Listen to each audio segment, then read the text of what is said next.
क्यों आते हैं हम इस दुनिया में? जन्म का कारण। देखिए, क्या आपने कभी सोचा है कि आपका जन्म क्यों हुआ है? क्या यह सिर्फ संयोग है या इसके पीछे कोई गहरा आध्यात्मिक रहस्य छुपा है? परमहंस योगानंद जी बताते हैं कि आत्मा खुद चुनती है अपना जन्म, अपने माता-पिता और अपनी परिस्थितियाँ। इस वीडियो में हम जानेंगे आत्मा की उस दिव्य यात्रा को जो जन्म और मृत्यु से परे है। अगर आप जानना चाहते हैं मैं कौन हूँ और क्यों आया हूँ, तो ये वीडियो अंत तक जरूर देखिए। आत्मा का शाश्वत स्वरूप और जन्म की प्रक्रिया। आत्मा कहाँ से आती है? परमहंस योगानंद जी कहते हैं कि हम सिर्फ यह शरीर नहीं हैं, हम उस अनंत शुद्ध चेतना के अंश हैं जिसे परमात्मा कहते हैं। आत्मा का जन्म नहीं होता, वह शाश्वत है, अनादि और अनंत है।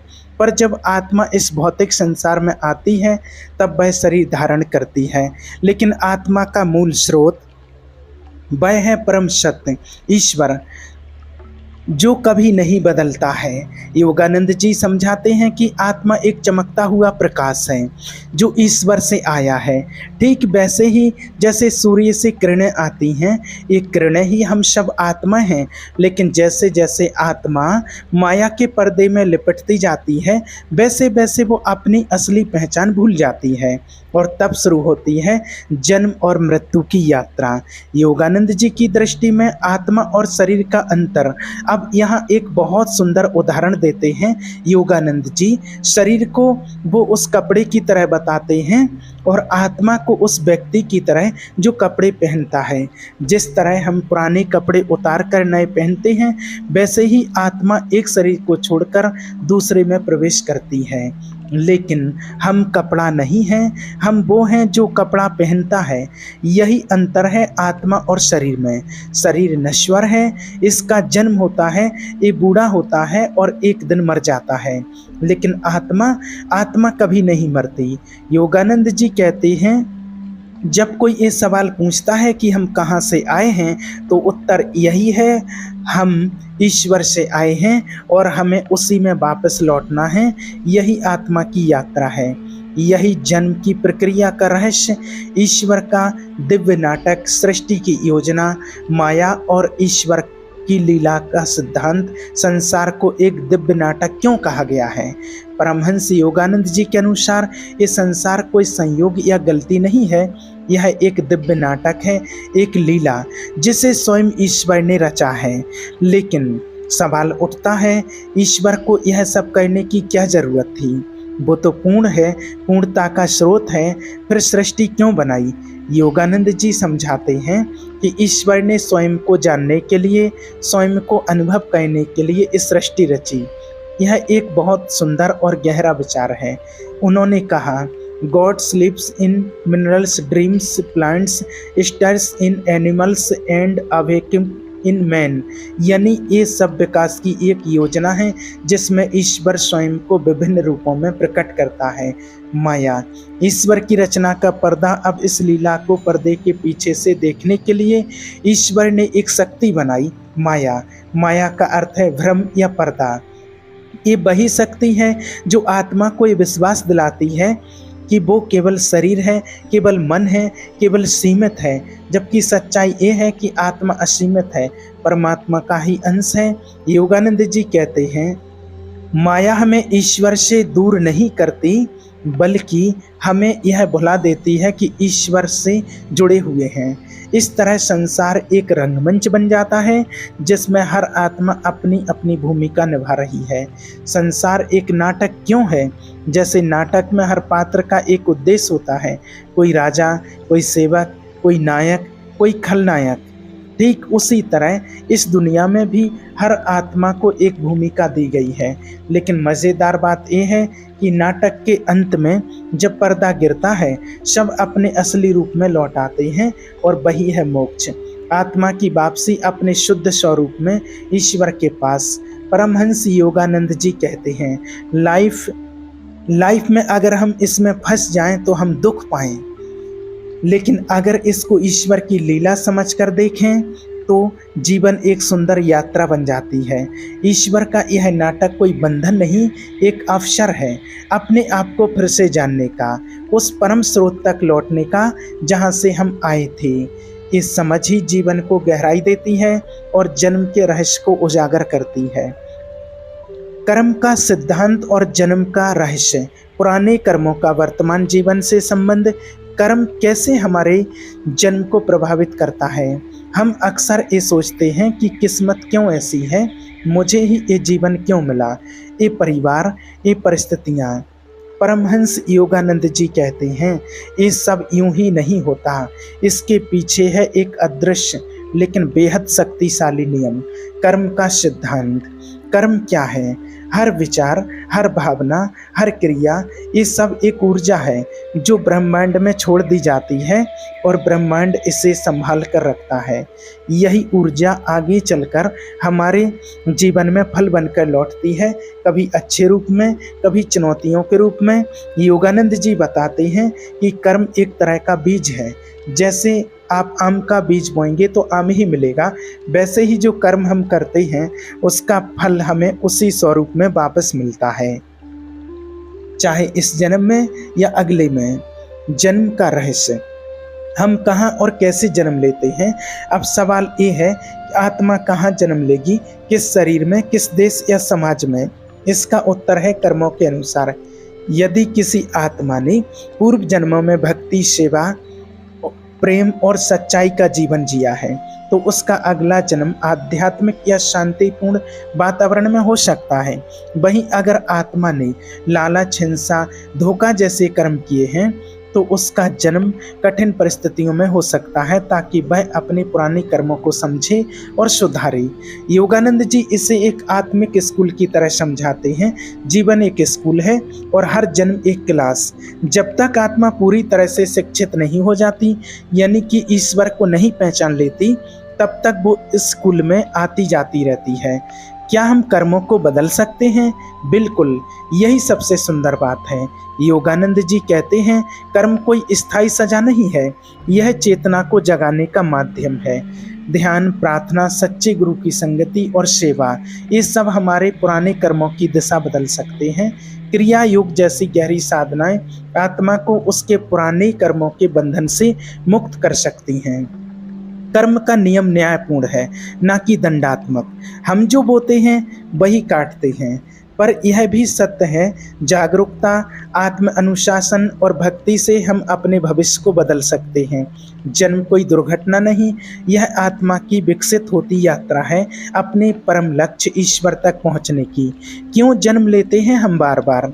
हम में से कई लोग बार बार ये सवाल करते हैं कि अगर आत्मा अमर है तो उसे बार बार जन्म क्यों लेना पड़ता? क्या एक बार का जीवन काफ़ी नहीं? परमहंस योगानंद जी इस सवाल का बहुत सुंदर जवाब देते हैं। उनके अनुसार आत्मा बार बार जन्म लेती है क्योंकि यह संसार एक आध्यात्मिक प्रशिक्षण केंद्र है जहां आत्मा धीरे धीरे परिपक्व होती है। सोचिए, क्या कोई बच्चा एक ही दिन में स्कूल की सारी पढ़ाई कर सकता है? नहीं ना। ठीक वैसे ही आत्मा भी एक ही जन्म में पूर्ण ज्ञान, प्रेम और ईश्वर की अनुभूति को प्राप्त नहीं कर पाती। हर जन्म एक पाठशाला है जिसमें आत्मा कुछ नया सीखती है, कुछ नया अनुभव करती है।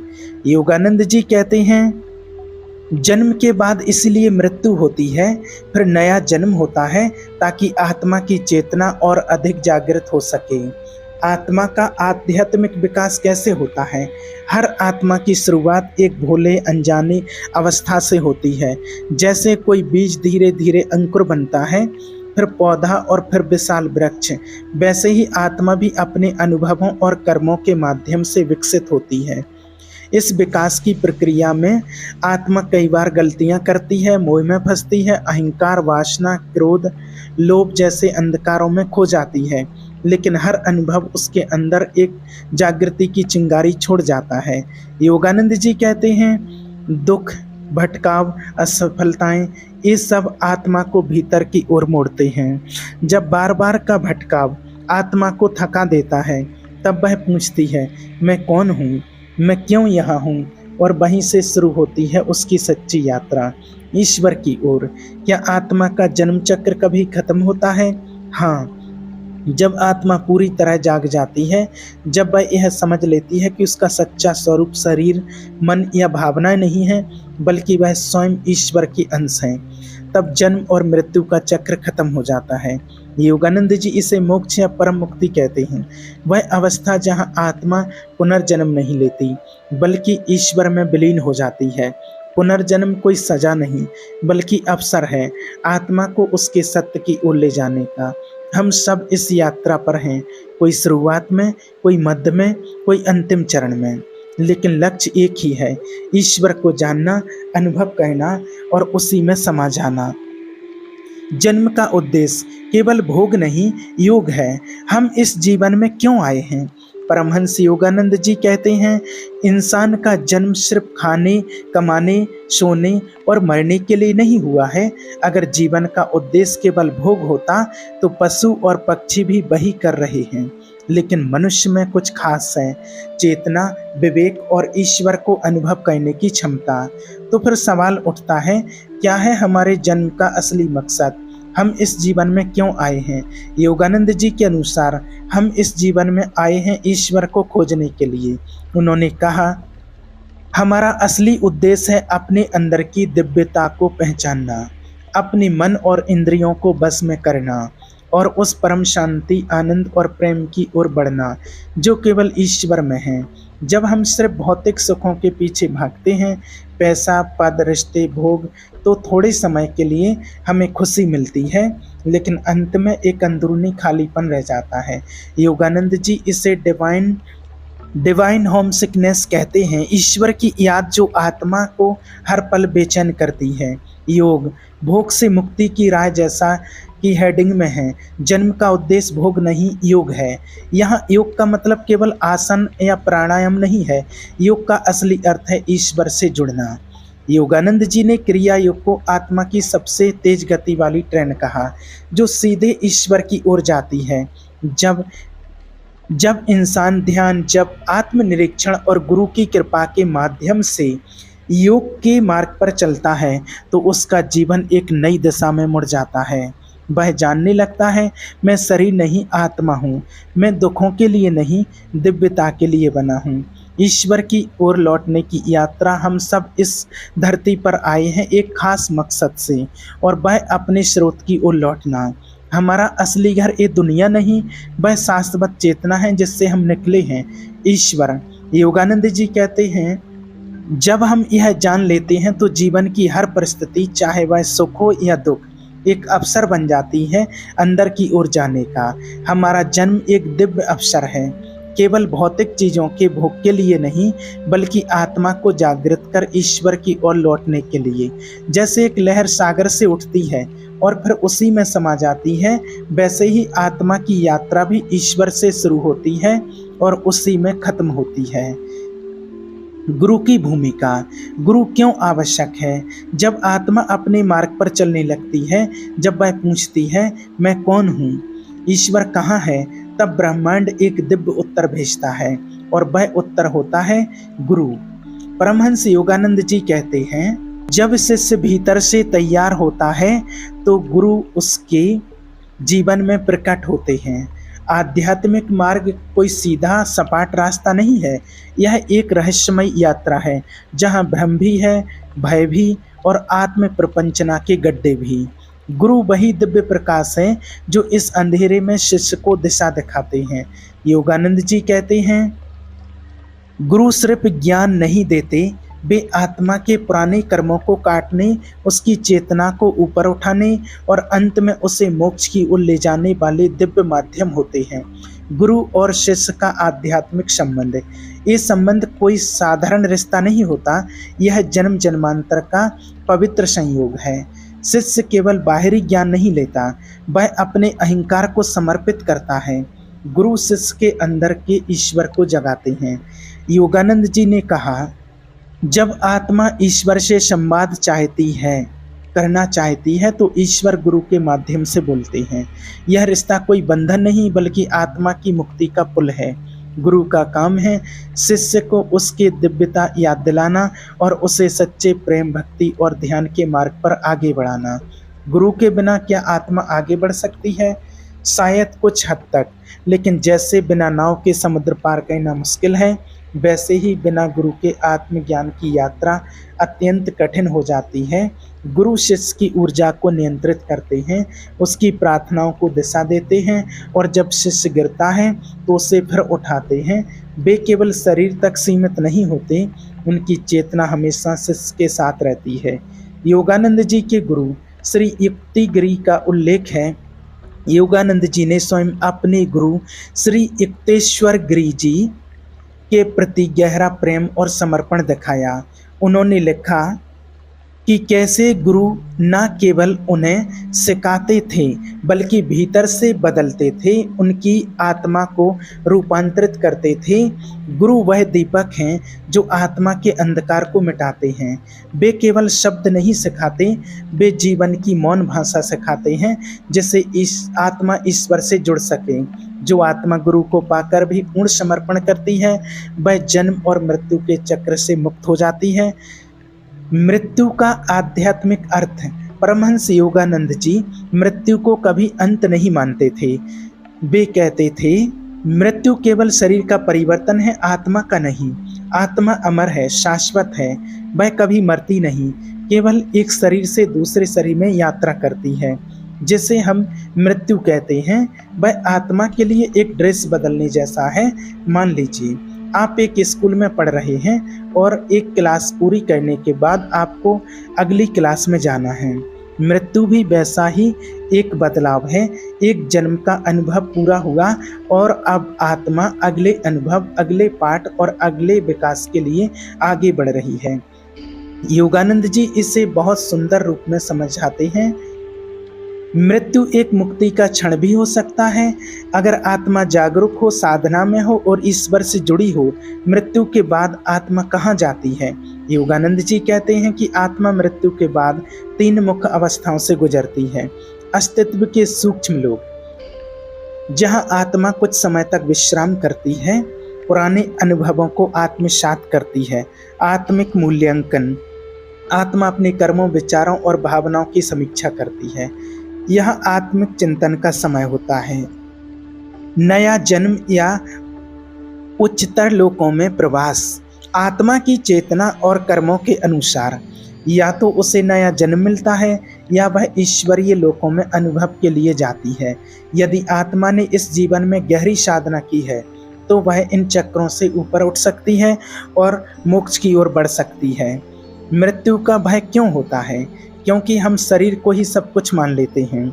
पर योगानंद जी हमें बार बार याद दिलाते हैं, you are not body, you are the soul, infinite and eternal.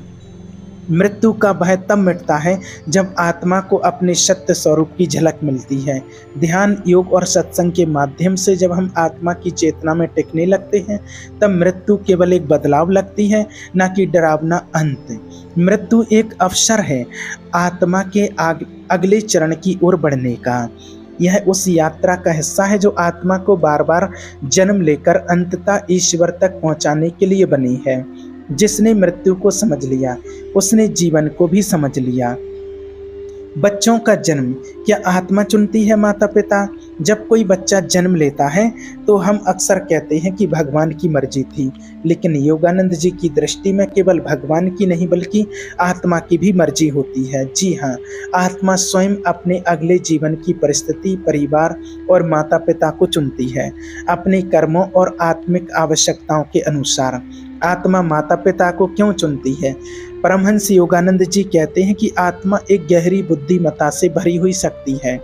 मृत्यु के बाद जब आत्मा पुनर्जन्म की ओर बढ़ती है तो वह उन परिस्थितियों की खोज करती है जो उसके कर्मों के फल को पूर्ण करने और आध्यात्मिक विकास के लिए उपयुक्त हों।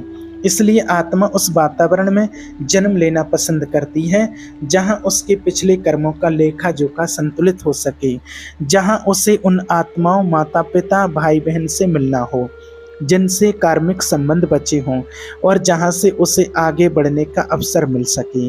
क्या यह पूरी तरह से आत्मा की मर्जी होती है? आत्मा की मर्जी के साथ साथ कर्म और ईश्वर की इच्छा भी शामिल होती है। कभी कभी आत्मा के पास विकल्प होते हैं और वह सबसे उपयुक्त विकल्प चुनती है। उदाहरण के लिए, यदि आत्मा को अहंकार कम करना है तो वह ऐसे माता पिता चुन सकती है जो उसे सादगी और सेवा की शिक्षा दें। यदि उसे प्रेम और करुणा का अभ्यास करना है तो वह ऐसे परिवार में आ सकती है जहां उसे दूसरों की देखभाल करनी पड़े। पुनर्जन्म और परिवार का आध्यात्मिक संबंध आपने देखा होगा।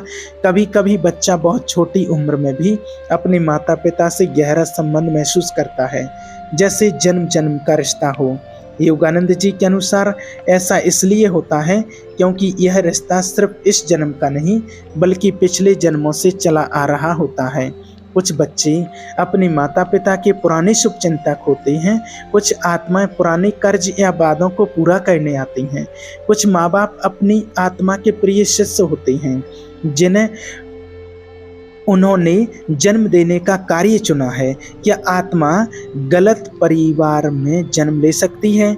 कभी कभी लगता है कि कोई आत्मा एक कठिन या हिंसक परिवार में क्यों जन्म लेती है।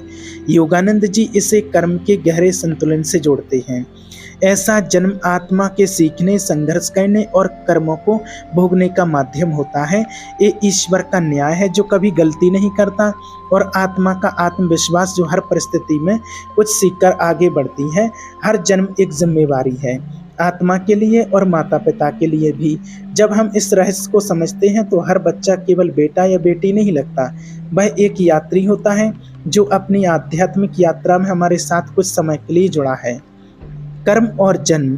कर्म का नियम कैसे जन्म निर्धारित करता है? अच्छे और बुरे कर्मों का फल कैसे मिलता है? परमहंस योगानंद जी कहते हैं, जैसा कर्म आप करते हैं वैसा ही फल आपको भविष्य में और अगली जिंदगी में प्राप्त होता है। कर्म ही वो अदृश्य धागा है जो आत्मा को एक जीवन से दूसरे जीवन में बांधता है। कर्म का नियम। ब्रह्मांड का न्याय तंत्र। कर्म कोई सजा या इनाम नहीं है, यह एक स्वाभाविक और वैज्ञानिक नियम है। जैसे गुरुत्वाकर्षण का नियम है वैसा ही कर्म का भी नियम है। हर विचार, भावना और क्रिया एक ऊर्जा उत्पन्न करती है और वह ऊर्जा किसी न किसी रूप में लौटकर आती है। योगानंद जी इसे आध्यात्मिक गणित कहते हैं। हर अच्छे कर्म का सकारात्मक परिणाम होता है, हर बुरे कर्म का परिणाम आत्मा को सीखने के लिए नए अनुभव देता है जिससे वह परिपक्व होती है। कर्म कैसे अगला जन्म तय करता है? मृत्यु के बाद आत्मा के कर्म एक प्रकार का सूक्ष्म खाता बनाते हैं। उसमें 3 प्रकार के कर्म होते हैं। संचित कर्म, पिछले जन्मों का संचित हिसाब। प्रारब्ध कर्म, डेस्टिनी कर्म, इस जन्म में जो फल मिलना तय है। क्रियमाण कर्म, इस जीवन में जो आप अभी कर रहे हैं। जब आत्मा अगले जन्म की ओर बढ़ती है तो प्रारब्ध कर्मों के अनुसार उसे वह शरीर, परिवार, देश, परिस्थिति और मानसिकता मिलती है जो उस विशेष कर्मफल को अनुभव करने के लिए उपयुक्त हो। उदाहरण के लिए, जिसने पिछले जन्मों में दूसरों की मदद की हो वह अच्छे संसाधनों और सहायक परिवारों में जन्म ले सकता है। जिसने हिंसा या धोखा दिया हो उसे कष्टकारी अनुभवों से गुजरना पड़ सकता है। सीखने और परिवर्तन के लिए क्या कर्म से बचा जा सकता है? कर्म से भागा नहीं जा सकता, लेकिन उसे बदला जा सकता है।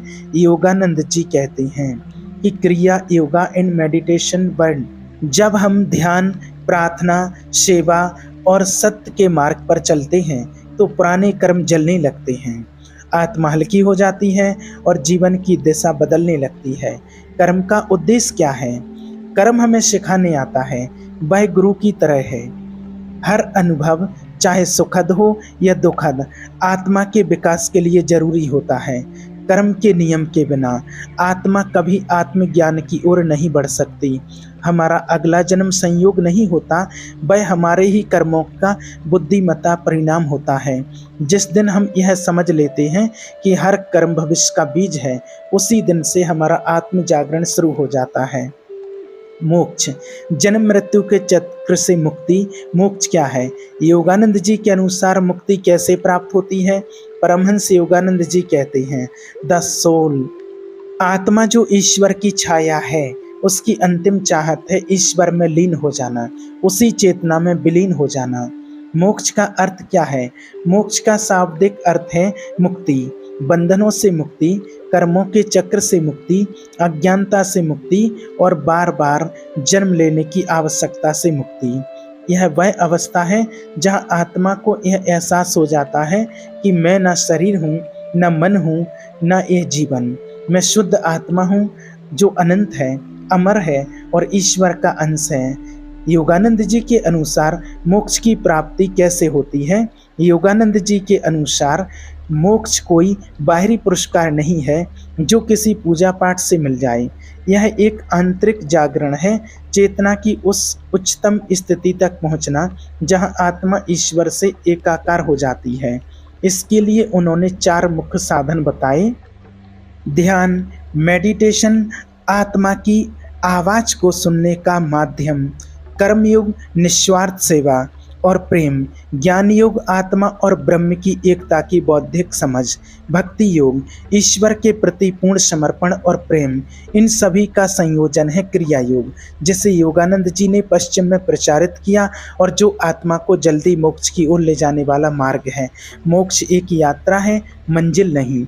योगानंद जी ने कहा, मोक्ष प्राप्ति के बाद आत्मा न केवल स्वतंत्र होती है बल्कि वह ईश्वर की सेवा में अन्य आत्माओं के मार्गदर्शन में लग जाती है, जैसे एक दीपक जो खुद जलकर अंधकार को मिटाता है। तो आज हमने जाना कि जन्म केवल एक जैविक प्रक्रिया नहीं बल्कि आत्मा की चेतना पूर्ण योजना का हिस्सा है। हर जन्म, हर संबंध, हर अनुभव आत्मा को मोक्ष की ओर ले जाने वाला एक कदम है। परमहंस योगानंद जी ने हमें यह ज्ञान दिया कि हम शरीर नहीं, आत्मा हैं। हमारा जन्म उद्देश्यपूर्ण है, मृत्यु अंत नहीं, एक नया आरंभ है और अंततः हमारा सच्चा लक्ष्य है ईश्वर से एक होना। यदि आप इस ज्ञान को पढ़कर केवल छोड़ नहीं देंगे बल्कि जीवन में उतारेंगे तो आप भी इस चक्र से मुक्त हो सकते हैं। अब समय है जागने का, अपने जीवन को उद्देश्य से भरने का। ध्यान करें, सेवा करें, प्रेम करें और आत्मा को उसकी सच्ची पहचान दिलाएं। यही योगानंद जी का संदेश है, यही आत्मा की पुकार है। धन्यवाद।